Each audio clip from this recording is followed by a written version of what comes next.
తమిళ hero Vishal గురించి టాలీవుడ్ ప్రేక్షకులకి సైతం ప్రత్యేకంగా పరిచయం చేయక్కర్లేదు. ఈ ఏడాది రత్నం మూవీతో విశాల్ ఆడియన్స్ ముందుకి వచ్చాడు. అంతేకాదు తాను రాజకీయాల్లోకి వస్తానని, పార్టీని ఏర్పాటు చేసి అసెంబ్లీ ఎన్నికల్లో పోటీ చేస్తానని కూడా గతంలో వెల్లడించాడు. అదే సమయంలో సినిమా ఇండస్ట్రీపై తమిళనాడు ప్రభుత్వం జోక్యం ఎక్కువైందని విమర్శలు గుప్పించాడు.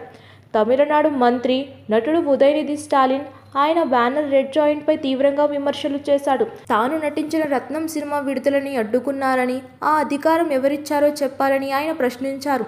సినిమా రంగంపై స్టాలిన్ నేతృత్వంలోని డీఎంకే ప్రభుత్వ పెత్తనం ఎక్కువైందని, తమిళ సినిమాకు ఏడాది నుండి కష్టకాలంగా మారిందని, సినిమాలను కొనడానికి ఎవరూ ముందుకు రాకపోవడమే దీనికి కారణమన్నారు.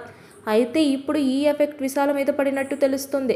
గతంలో తమిళ నిర్మాతల మండలికి అధ్యక్షుడిగా ఉన్న సమయంలో 12 కోట్ల మేరకు స్కామ్ చేశాడని, అందుకని అతనితో ఎవరూ సినిమాలు చేయకూడదని తమిళ నిర్మాతల మండలి అల్టిమేటం జారీ చేయడం సంచలనంగా మారింది.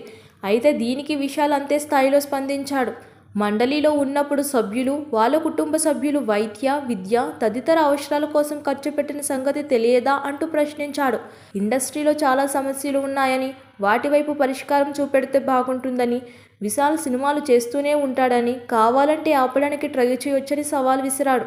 ఇప్పుడు ఈ వ్యవహారం సర్వత్రా హాట్ టాపిక్గా మారింది. బయట వాళ్ళు తీయకపోయినా విశాల్కి సొంతంగా నిర్మాణ సంస్థ ఉంది. దాని దావ్రా సినిమాలు తీయొచ్చు. అయితే విశాల్ సినిమాల్లో నటించేవారు నిర్మాతల మండలి అనుమతి తీసుకోవాలని చెప్పడంతో విశాల్ ఎలా ముందుకెళ్లారు?